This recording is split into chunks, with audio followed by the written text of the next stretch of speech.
Beredar di media sosial rekaman CCTV detik-detik bocah terjatuh dari atas motor.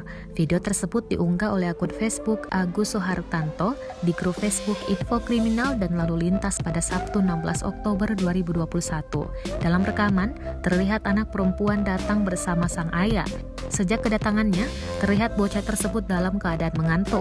Diduga sang ayah masuk ke dalam sebuah toko untuk membeli sesuatu dan meninggalkan sang anak seorang diri di atas motor.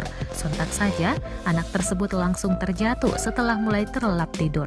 Rekaman berdurasi 1 menit tersebut menuai berbagai komentar dari warganet.